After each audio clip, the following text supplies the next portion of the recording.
Turn the mics on. 1, 2, 1, 2. That's right. Yeah. Microphone check. You go. Yeah, it's legit. Spit these bars. Yeah, 1, 2. All right, so we can jump right into it, guys. All right, guys. Welcome to another episode of Hard Work, Bad Decisions. The good, the bad, the ugly. Let's talk about it. Now, your host is Gilbert Smith, and my special guest is Corey Bernard. Say what's up, brother. What's up, Mr. G? Yeah, what's going on? Mr. G Mac, G Mizzy right here. Corey Bernard, man. How you doing, world? Yeah. I salute y'all. So Corey, man, you fighting next week, Saturday, and this is gonna be what, your third, fourth pro fight? It'll be my fifth pro fight. Fifth pro fight. Okay, cool, man. You deep in there. Now you go by the name Cool Breeze. We call you Cool Breeze because you're so smooth with it. Cool as this guy. Yeah. But when you fight, your name is Buffalo Soldier. Yes. Which one do you really go by? I keep the name Cool Breeze because they gave me that name on the boxing team some years ago. You know, CB, Cool Breeze. I'm cool with everybody. Yeah. You know, so but not only being cool, you know, but the Buffalo Soldier, you know, that goes without history. It's Black American warriors that fought for this country. You know, that's a hidden story within the American history. So I try to keep that dream alive, you know, because I didn't find out tomorrow that actually my grandfather, you know, fought World War II. Okay. You know what I'm wow. And I didn't know that until I was actually altar boy at his funeral, and they draped the American flag over his skull. Oh, so you didn't know that during the time he was alive? I did not know it at all until, man. You know, until he actually died. So I didn't know too much about the Buffalo Soldier until, you know, I got older. Yeah. You know, and once I joined the military and became a soldier, you know, I brushed up on the history and found out that, hey, we were some bad boys back in the day. Yeah, man. You know, the Civil Wars, World War I, II, Buffalo, you know, Tuskegee, hey. That's it right there. Yeah, man. Yeah, I dig it. We were some resilient people, man, and I wanted to keep that dream alive and show something positive to the kids out there. Okay. You know, so. Yeah, I love that, man. So obviously, you've been in the Army. Yes, sir. How many years? I served 24 years. Man. You 24 years. 24 years in the United States Army. Yes. Well, first and foremost, thank you for your service. Appreciate Another vet. I appreciate it. So now you retired. Yes, sir. And you got a lot of things going on with your family and stuff like that. But now you are fully committed to the sport of boxing. Yes. How old are you? You don't mind me asking. I am 46 years young, people. 46 years young. Still got it. Hey, listen, I retired from fighting at 36. You making me feel bad about myself. Oh, no, man. This guy's a tremendous shape. Yeah. But I think I had only had 89 amateur fights. Only? You know, only 89 amateur fights. Only 89. The most wear and tear on my body was really not from boxing, it was from military service. But, I wouldn't change anything from the world for that. You know, serving my country, man, is probably one of the greatest things I ever done in my life. You know, it saved my life, actually. Yeah, man, I feel the same way. But when I got out, you know, of course, you know, with all all the rucking and all that stuff I done, you know, I served in Iraq, you know, Kosovo. It wears and tears on the body. It really does. Just being a soldier, you know. Yeah. And but it took me coming here to this gym, Victory MMA, you know, Hustle Hard Boxing, to actually rehab and get myself back in shape. Not to take away from my physical therapist with some good people, Matt, you know, but it really got me, and it took some time, you know, because it took a few years for me to even go 4 rounds. So let's break that down a little bit. Okay, so first and foremost, you started boxing when? At the age of 13, I learned how to box. Okay. You know, visiting my dad in Chicago when I was so obsessed with Sugar Ray Leonard, man. I wanted to be like him so bad. Yeah, that's the man, the legend. And I never actually had my first amateur fight till I was 22 years old. I was stationed in Germany. So. Okay. Yeah. Okay, so you had your first amateur fight while being in the military. Yes. Okay. And then you end up boxing for the Army. Explain that process. It was a long process. I thought I could just jump right up there, but those guys were some very elite fighters, and it took me a while to because I was novice. I was novice when I went, you know, and lost to a guy, a guy, man, named Fabrice Samad back then. He was really good. he taught me a lesson. But he put his hands on you. Yeah, he did. He put the pausing. He put it on me. I tell you what, man, that's the best way to learn sometimes because it speeds up the learning curve. It did because it made me. Excuse me. Yeah, you grab the mic. I can't have this here. I move around too much. I talk with my hands. You know, I'm from New York, so like I'm like all with it. Son, yeah, you know what I'm saying? Yeah.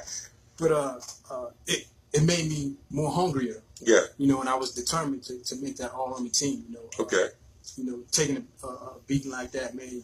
Like I said, it drives you and it make you. Yeah, man. When you take a beating, it's gonna make you do one or two things. It's gonna make you quit and say, "Man, this is not for me," or it's gonna make you dedicate yourself even more and be like, "I don't ever want to get beat like that again." So I'm gonna put that work in. To this day, he won't give me my rematch. Yeah, you got better. He was like, "Nah, I'm good. I got you when you was down here, but I'm good." You though, man. Yeah. So how long? You said you had 89 amateur boxing matches, and that's with the WCAT program, or just like off?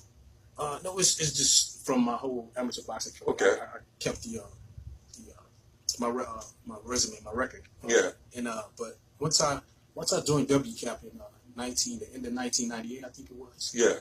I don't think I had no more than 30, 40 fights then. Okay. You know, so it's funny because like in MMA, people will do maybe 3, 4, 5, maximum 10 amateur fights, and then they go pro. Mm-hmm. So when we hear a number like 89 fights with not getting paid, it's crazy to us. To MMA guys, MMA enthusiasts and whatnot. And you know, that's MMA is really a new sport. Yeah. You know, and the guys, they transition faster. Yeah. To from amateurs to pros, because a lot of these guys, when you see them fight amateurs, I'm thinking they pro. They don't wear no headgear. You know, so it's easy. The transition is easy. But for boxing, you know, I mean, I was fighting kids 18 years old, like 200 fights. Oh, you know, man. so they've been fighting since they was like 8 years old. And y'all do a lot of tournaments too, like same day tournaments where y'all get 3, 4, 5 fights in one day. Yeah, okay. Throughout the week. So throughout the week. I mean, because I believe with the boxing league now, you can't do more than one fight a day, right? Amateur? Yeah, for amateur. I think with the Olympic. Yeah, it's one fight a day. Yeah, one fight a day. Okay, cool. But so you've been grinding, and you was doing the boxing between doing that and the Army, right? So were you just all boxing in the Army, or did you do like a regular job with a regular MOS? Yes, I had a regular MOS. You know, when I was a young soldier, before I even made the team, you know, I was so determined to make that all on the team. So I was a petroleum supply specialist. Okay. Back in the day, it was 77 Foxtrot back in the day. So, yeah, and that's what, like a gas specialist. Yeah, you work with petroleum, but you know, oils and lubricants. We learned about all that stuff. Yeah. Okay. Cool. So and I grinded, man. I would train even if I had to go to the field. You know, I would work out in the field. You know, until I got my opportunity. But once you join WCAP, you know, you still your job is still to be a soldier. You know what I'm saying? 100%. They just give you an opportunity to train and fight as an elite athlete, which is a good program. So tell me, how many years did you box for the WCAP program? Not even more than 4 years, man. Maybe like 3.5. So most of your time in the military has been doing actual military stuff. You wasn't just boxing for No. Okay, so you no. Okay, so tell me some things that you know that you did in the military. You said you went to Iraq. Mm-hmm. Okay, so I'm assuming when 9/11 happened, you got deployed like most of us, and you know, and I mean, tell me about that. You know, if you want to talk about your time in the military that you dedicated so much time to. Oh yeah, absolutely, man. I just want to send a shout out to everybody out there who has family, have served like Mr. Jamal in the military, because I mean we have the greatest country in the world, the greatest military. You know, without us or y'all, we can't be doing what we're doing now. So thank you. But I joined when I was young. You know, just like you being an inner city kid, I was down south. You know, sometimes you know that route. You know, we take. You know, hey, it changed our lives. And I joined at 19 years old. I was very young. You know, and it saved my life. You know. Yeah. And how did the Army save your life? Explain that. But if you grew up poor like me, man. Yeah, I hear you, bro. I mean, I know the story, but I'm trying to tell level. I know how it is. The Army saved my life, but I just want to tell you. 3 square meals a day. No, but yeah. They did. That was one of the reasons. But not only to serve my country, like I said, and it dawned on me like I didn't know that my grandfather served. Yeah. You know what I'm saying? And I was like, man, if I can just do something to follow in his footsteps. Yeah. You know what I'm saying? To serve this great country we live in. And of course, I was young. You know, I thought about getting out here and there, but it's so funny because a lot of people that I hear, you know, that join the military, join the Army, and maybe do a couple years, maybe even go the whole 20. They get out and they are so jaded. They're like, man, I hate the Army. I'm glad that I'm out. You sound so proud about your service. Yes. And you are so proud to put your life on the line for this country. It's actually refreshing to hear you talk about your service. You spent 24 years active duty, and you sound like it was the best thing that could have happened to you. Yes. It's so refreshing to hear that. Yes, sir. It was. It saved my life. You know, and it's not for everybody. I can't tell, to go and you don't like it. I mean, it's like I said, it's not for everybody. But like for me, it saved my life. Yeah. You know, and but I still applaud those people who, if you get in and you get out, hey, you serve your country, you did your time. Yeah. Hey, it's not fair, but I mean, I did 6.5 years and I was ready to go, but that's only because the Army gave me so many tools, so many things that I felt like I can use in the civilian world that I feel like I was able to be successful. So I said, I want to try it. I joined when I was 17. So all I knew was the Army. So I wanted to see the rest of the world, from a different view.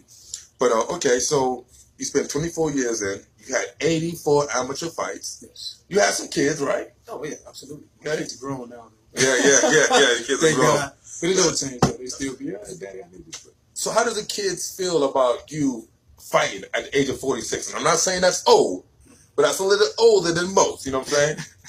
Well, like I was talking earlier about the wear and tear. And like I said, it took me the time to get back into the shape I am, like to go 4, 5, 6 rounds. But my kids, they're pretty supportive. Yeah. They. I mean, because the one kid you got, he comes in here sometimes to work out, and he seems like a really good athlete. Yes. Yeah. Man, but no, I love him.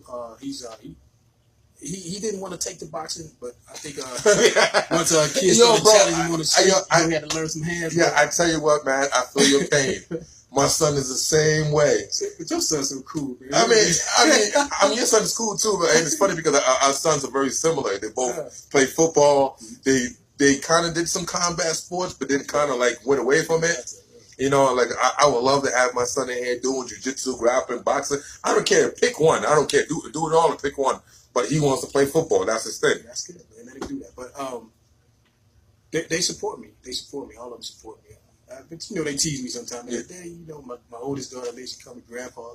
Grandpa, But once I get in, once they see me fight, they be like, "Oh, okay, Dad, you really can do this." I'm like, "Yeah, I mean, it's been a passion of mine, and it gives you more. You have to prove all the doubts out in the room. And not to say, hey, listen, man, everybody have their own opinion. I got it, but you only know what you can do. And it's not for other people to judge that. For all the kids out there, people telling you too small, you're too big, you're too fat, you're too skinny. That's not. You can do whatever you want to do. If you put your mind to it, you strive for it, your goals can be achieved. Trust me. Man, that's a powerful statement. Put God first, man. That's a powerful statement. Very, very, very, very powerful. So let's talk a little bit about current times. I was there at your last fight. It was a damn good fight. Damn good fight. Unfortunately, you didn't win that fight, right? I didn't. So that's on Steve Marquez. Yeah, but it was back and forth, and it was just that for me it came down to the last round.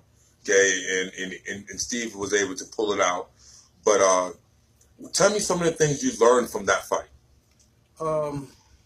He was more experienced than I. It was only my 4th pro fight fighting against a rugged veteran. He was more experienced. In the pro area. Yeah. It was a lot of things that I was still trying to learn doing that fight. And it was too late then. Yeah. You know what I'm saying? But it was a great learning experience with Stevie, man. Like I said, I take my hat off to him. He's a good guy, good family guy, and but it was most definitely. I think he just was more experienced. Yeah, more experienced than experience matters. Yeah, experience matters. Because like I said, I felt like I can't remember because it was. I think I was coming back from Vegas. I was coming back. Yeah, you supposed to work my corner that night. Yeah, exactly. Yeah. Flying in late. I came in late. Yeah. I was coming back from the Ultimate Fighter finale show. I took my girlfriend to, so that happened. Had to been in July. Yes. Okay, with July, and it was her first fight. My girlfriend, first fight that she ever watched, and but I remember watching that fight, and I was like, okay, he got this round. Oh, he lost that round. And, oh, he got this round. It went back and forth, man. It was a damn good fight. You took some, you gave some, and like I watched that fight. I'm not gonna lie to you, and I'm not trying to ride your jock or anything, but I watched that fight. And I was like, yo, Corey's a bad dude. It really showed me a lot because I see you in the gym. We joke around. I see you spar. But when you in that fighting the things you was doing, I was like, man, this dude is legit. He's real. And yes, I'm going to say it. 46 years old. Mm-hmm. You know what I'm saying? So, I mean, that was so impressive.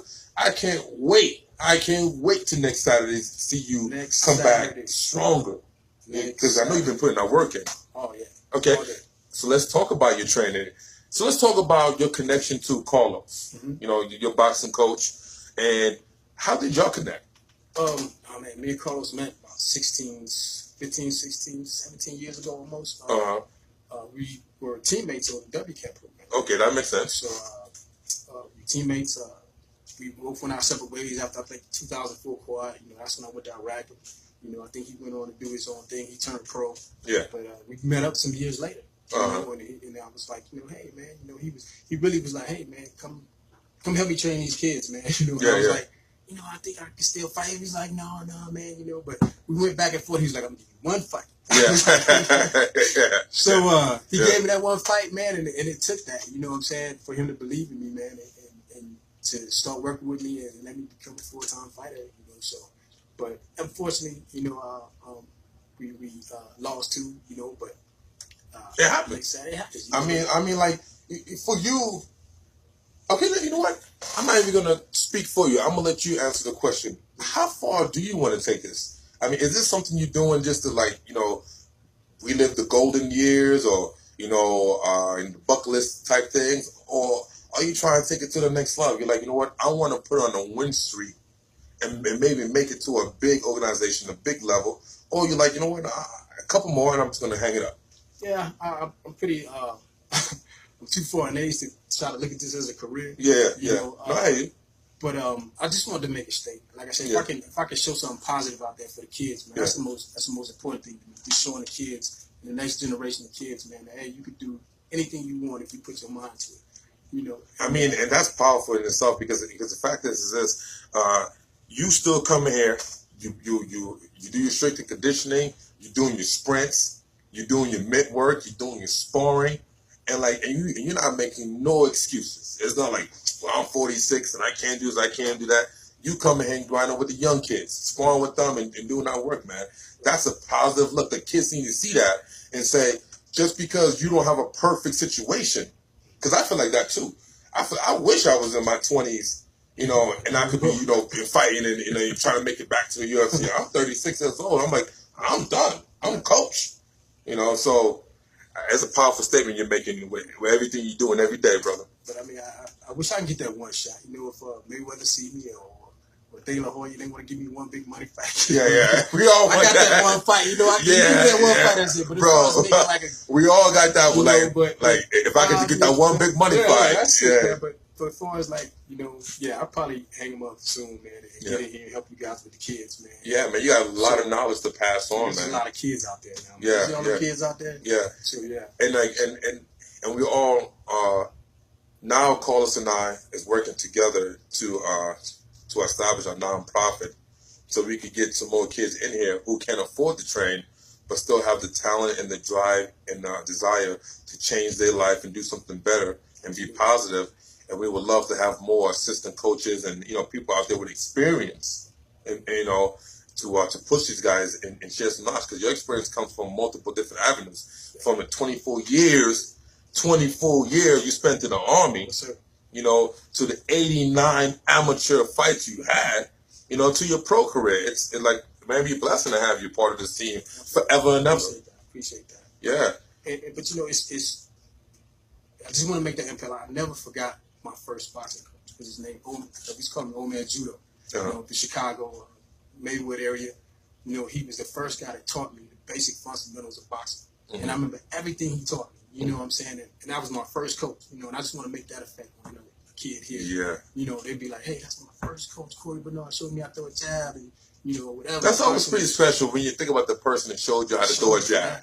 Yeah, like, I remember that guy, he taught me how to jab. As a boxer, as a striker, you know, you always remember that guy who taught you how to throw a jab. You know, the first thing you should learn. Yeah. You know, I mean, so tell me, next weekend is the fight. What's the name of the guy you fighting? Young guy out of Kansas, Garden City, Kansas. His name is Efren Morales. Efren Morales, okay. And what do you think about him as far as an opponent? I have to take every opponent seriously. You know what I'm saying? For sure. So, should. Absolutely. And I know he's a young, hungry kid. He's undefeated. Undefeated? You know what I'm saying? Yes. What's his record? 5-0. Okay. So soon to be 5-1. It's all good. We watched some video on him. We studied him. Me and my trainer Carlos. You know, so we got a good plan and strategy to come out, you know, with the victory. So. Yeah, I mean that's the biggest thing is to have a plan because you know people don't fail to plan. They plan. Let me say it right. People don't plan to fail. They fail to plan. So having a plan is very, very key. And you guys been putting in the work. Y'all been putting together a great plan. And now next Saturday you're gonna put that work in. Yes, sir. After that, do you have any big plans? You know, any big celebrations or anything you want to do? No, I'm pretty laid back, man. So, you know, back to the gym, back to the grind. Probably. I know he said, you know, if we get past, you know, this kid, he's looking for something in March, but that's, you know, something we have to sit down and talk about. Yeah, man, that'd be a quick turnaround. That'd be a damn quick turnaround. Yeah, quick, but you know, something. If the money's right, though, you know, if the money's right, I gotta eat. You gotta eat. No, I hear you, man. But yeah. All right, man. Well, I tell you what, it's been a pleasure to talk to you, to get you on the show, so you can tell your story. And I see you every day. We always kick it. Nothing but love between boxing and MMA. You always, you know. I tell you what, though, what you should do is come to a grappling class one day. You know, yeah, okay. Hey, you know what this guy we're gonna do? We're gonna have a boxing match. We're gonna go have. I'm not gonna McGregor him. I'm not gonna Mayweather. Yeah. We're gonna do both. We're gonna have a boxing match. And we're gonna go to the cage. And we're gonna have a grappling match. Okay. All right, let's do it, man. Listen, next Saturday, February 10th. My boy, Corey Bernard, Cool Breeze, a.k.a. the Buffalo Soldier. Only got 5 tickets up. Yeah, get your tickets ASAP. And, you know, come on and support, man. Thank you for your service. Thank you for being on the show. And there it is, another episode of Hard Work, Bad Decisions. Shout out to Chi-Town, baby. Mississippi Gulf Coast. Love y'all. The good, the bad, the ugly. Let's talk about it. We out.